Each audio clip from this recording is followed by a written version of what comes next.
calculus and numerical methods. This is part 8 of the second chapter, Sequences and their Convergence. In this lecture, I will talk about subsequences of a sequence.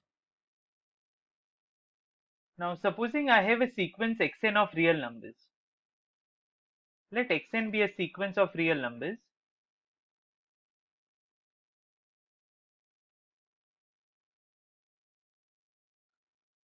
And supposing I have a sequence of strictly increasing natural numbers. Let n1, n2, n3 and so on, this set be a strictly increasing sequence of natural numbers.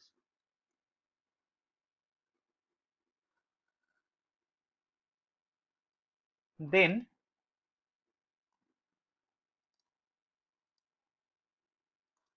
the sequence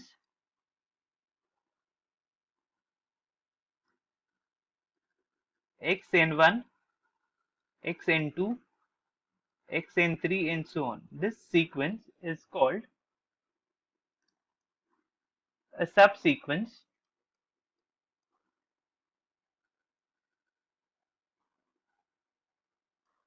of the given sequence xn. Okay, so if xn is a sequence of real numbers, and if I have a strictly increasing sequence of natural numbers n1, n2, n3 and so on, then the sequence xn1, xn2, xn3, this sequence is called the subsequence of the given sequence xn. Okay, in other words, we have already seen that that is xn, when I say xn is a sequence, it's a map from the set of natural numbers to R because it's a real sequence, right?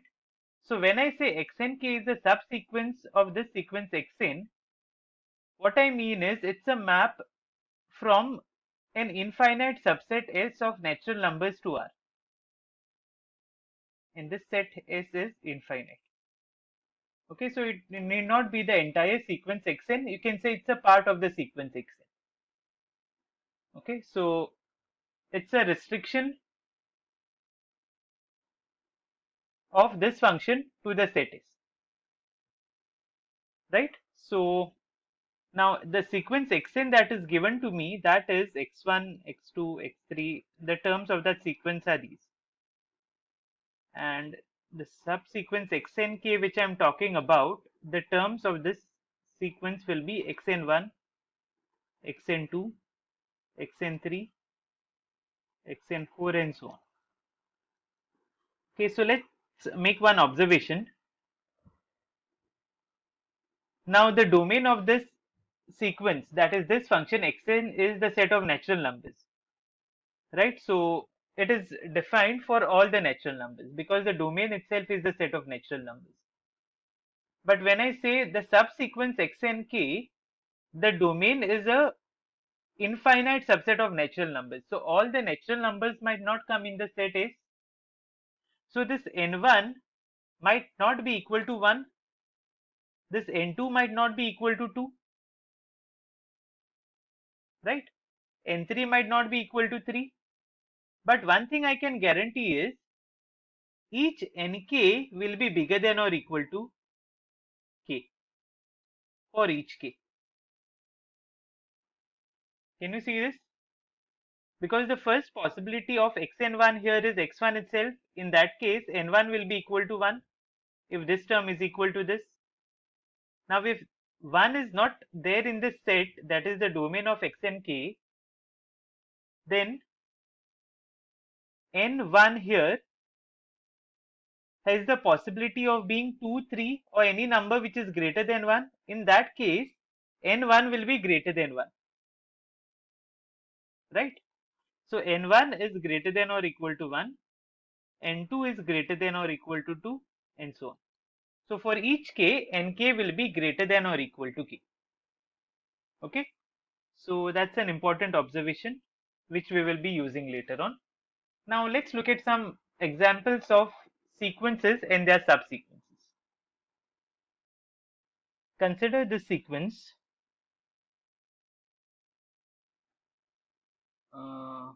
xn equal to n.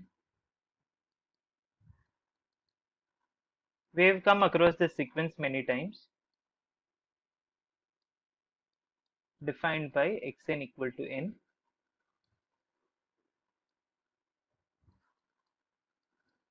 And what we will do is we will construct some subsequences of this sequence xn. Okay, so that's the first example. Under that, let's say A. I have a sequence xn k where xn k is defined to be, let's say, some multiple of k, let's say 4k. Okay, and we will write some terms of this subsequence xn k when xn k is defined to be 4k, and we will see how it looks. All right. So xn k is 4k. Okay, so let's write some terms of the sequence. The first term will be xn1, then I will have xn2, xn3, xn4, xn5, and so on. So by definition, xn k is 4k. So xn1 will be 4 into 1 because k is 1 here. So the first term of this subsequence will be 4. xn2 will be 4 times 2. That's 8. Right? So if you see, we are getting all multiples of 4. This will be 4 into 3, that's 12. And this is 4 into 4, that's 16. And this is 4 into 5, that's 20. Right? So this sequence xnk is nothing but all multiples of 4. And so, right? So that's how it looks.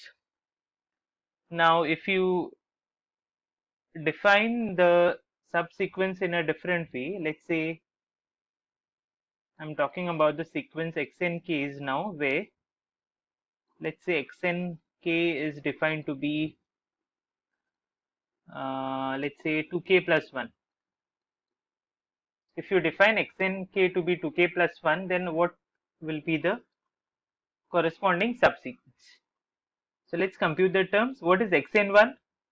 That will be 2 into 1 plus 1, and that's 3. Right? What will be xn2? That will be 2 into 2 plus 1, that's 4 plus 1, and that's 5. Compute xn3 using this formula, that's 2 into 3 plus 1, that's 6 plus 7, and that's 5. Okay, so if you see, if you observe closely, you see that you are getting all odd numbers after 1. And xn4 is 2 into 4 plus 1, that's 9, and so on. So here xnk, this sequence is nothing but the sequence of odd numbers after 1. Okay, so that's a subsequence of this sequence. I hope that's clear. Now I can let's define one more subsequence xnk, where xnk is defined to be, let's say, k square. Okay, or let's say k cube, anything for that matter. Then how will this subsequence look like? xn1 will be 1 cube, that's 1. Right? xn2 will be 2 cube, that's 8. xn3 will be 3 cube, that's 27. And xn4 will be 4 cube, that's 64, and so on. Right? So how will this sequence xnk look like, which is defined by k cube? That will be 1, 8, 27, all the cubes. 5 cube will be 125, and so on. Okay, so that's a subsequence of this sequence xn equal to n. So subsequence means it's a part of the sequence only. Only thing is you are restricting the domain. In the original sequence, here the domain was the set of natural numbers which you are restricting in a subsequence to some infinite subset of it. That's it, right? So we took one sequence and we generated some subsequence from that. You can consider all the sequences that we have come across so far, and you can similarly generate some subsequences out of it and see how they look. All right. Now let's look at one more example of a sequence and let's see how its subsequences are. Consider the sequence yn where yn is defined to be minus 1 raised to n for each n. Okay, and we have already seen that this sequence is the sequence of alternating minus ones and ones, right? Can you list down two subsequences of yn?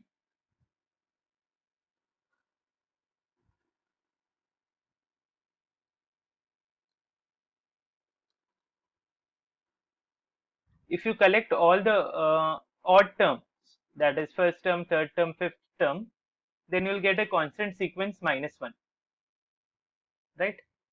So y, you can say 2n plus 1, this will be minus 1, minus 1, minus 1, and so on. Or you can name it as some other notation also you can use. Let's say Zn. So I'm only considering the odd terms here, right? So the domain, which was the set of natural numbers in this sequence yn, in this sequence the domain has become odd natural numbers. Okay, so all natural numbers such that n is of the form 2k plus 1, right? And I can talk about one more sequence as well. I can collect all the even terms, that will be the constant sequence ones. And here the domain of this subsequence would be all the natural numbers which are of the form 2k, that is the set of even natural numbers, right? So this was one more example of a sequence and its subsequences. This was example number 2. Let's look at one more. I will give you all a sequence and you will try to find out some subsequences out of it. Okay, consider the sequence xn where xn is defined to be 1 by n. We have come across this sequence before.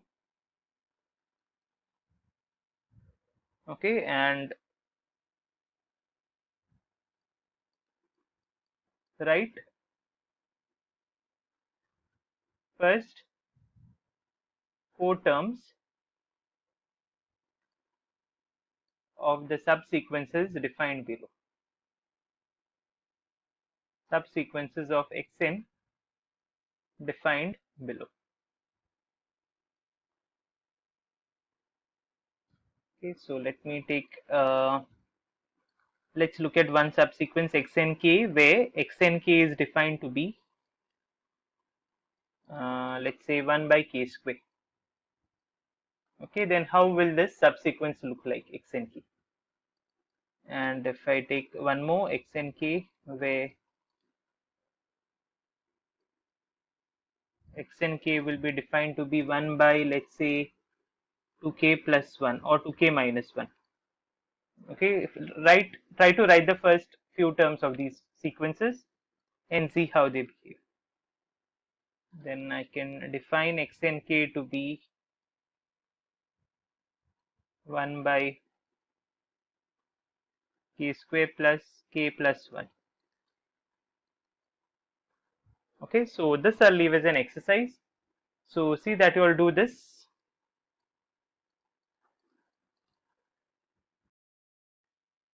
Next, supposing I have a sequence xn of real numbers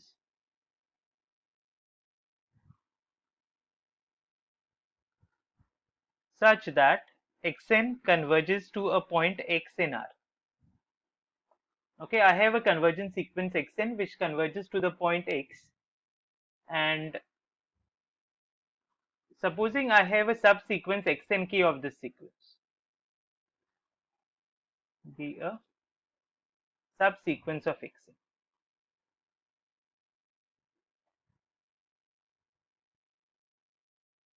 Then what do you expect, where the sequence xnk, will it converge? First question. If yes, then where will it converge? Okay, so that's what we are going to look now. Because xn converges to the point x, given any epsilon positive by definition of convergence, I can find a natural number capital N such that for all the terms of the sequence after this capital N, they will be lying inside this neighborhood of x. That's x minus epsilon comma x plus epsilon. So all the terms of the sequence xn, xn plus 1, xn plus 2, they will be here, right? Now xnk is the subsequence of xn. So the terms of the subsequence xnk, they are from xn itself, right? Now if all the terms of the sequence xn after a certain stage are put in this neighborhood, then what do you expect, the terms of this sequence, how should they behave, the subsequence xnk? They are the terms of the main sequence only, because we are it's a subsequence of xn, right? So the terms in the subsequence are from the main sequence only. So those terms will be also inside this neighborhood after this stage, right? That means I will be able to find a natural number such that all the terms of the subsequence xnk will be inside this epsilon neighborhood for any given epsilon. That means the subsequence will also converge to the same limit as the main sequence or the parent sequence. This sequence is sometimes called as the parent sequence, and this is the subsequence of that. Okay, so if a sequence converges, then every subsequence of that sequence will converge and will converge to the same point as the main sequence. Okay, then xnk converges to x as k tends to infinity. This is what we have to prove. Okay, so let me put it down in a different way. That is, every subsequence of a convergent sequence is convergent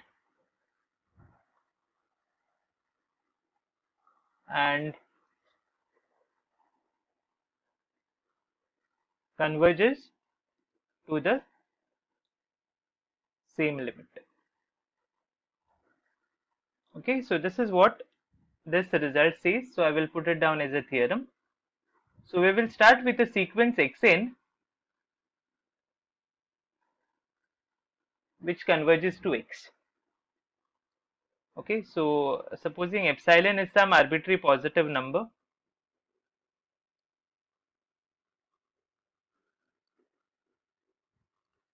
now since xn converges to x, I can find a natural number based on this epsilon such that for all n greater than or equal to this natural number, xn minus x will be less than epsilon. This is what I explained geometrically, okay, just a while ago.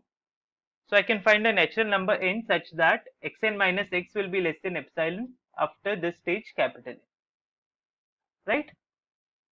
Now for each natural number k greater than or equal to this capital N, we have already found this natural number capital N.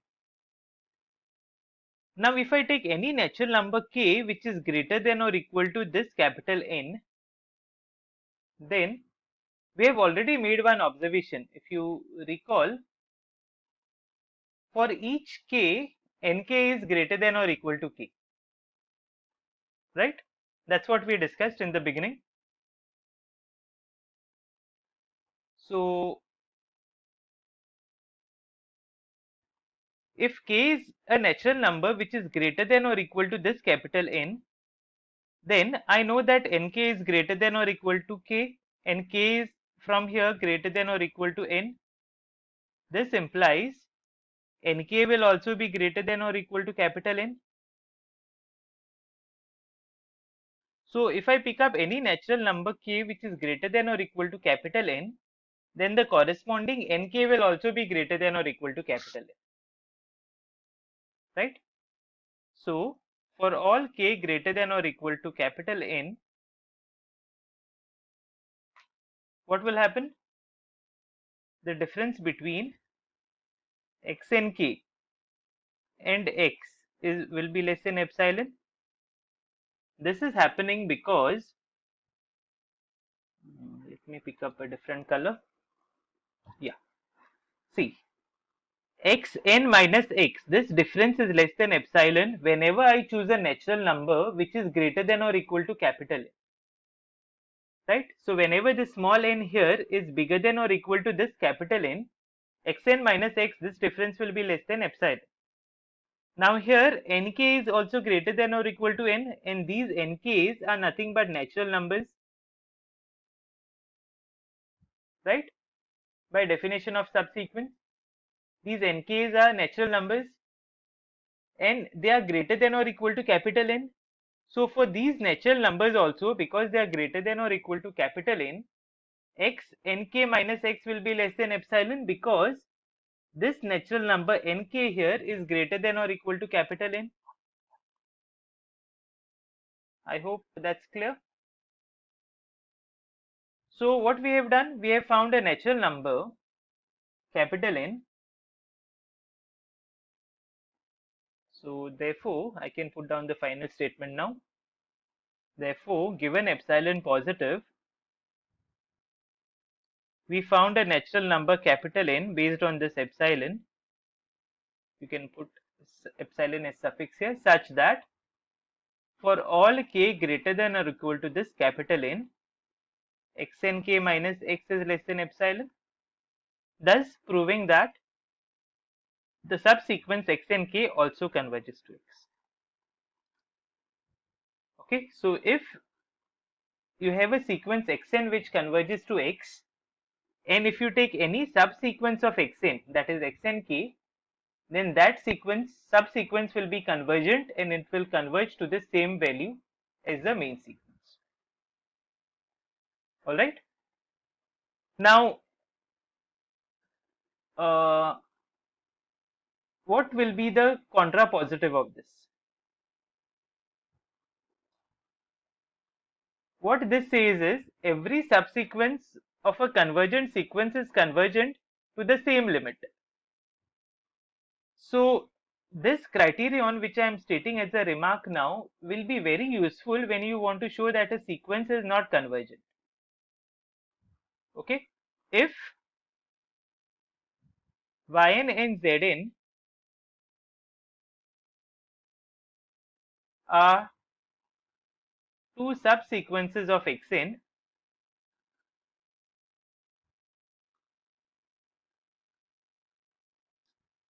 which converge to two different limits.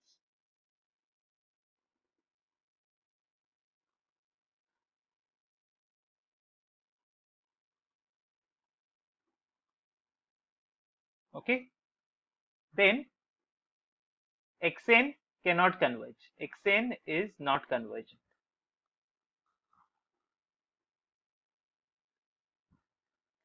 Okay, so if you have one sequence xn and you want to show that it is not convergent, then what you do? You produce two subsequences yn and zn of this sequence, such that yn converges to one point A, zn converges to another point B, and A is not equal to B. Right? So that's the contrapositive of this statement. This statement says every subsequence of a convergent sequence converges to the same limit as the sequence. So if you are able to find two subsequences of a sequence xn which converge to two different limits, then the main sequence xn will not be convergent. Okay, and this is useful when you want to show that a sequence does not converge. What you have to do, you just produce two subsequences which converge to two different limits. Okay, I can give one small application of this remark. If you take xn to be equal to minus 1 raised to n, this sequence, one way to show that this sequence is not convergent is consider the subsequences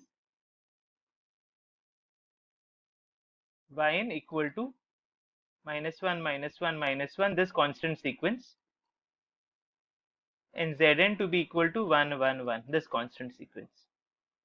Then this converges to minus 1 and this converges to 1, being constant sequences, and 1 is not equal to 1, 1 is not equal to minus 1. So we produce two subsequences of this sequence xn which converge to two different limits, and therefore xn does not converge. Okay, and hence it is a divergent sequence.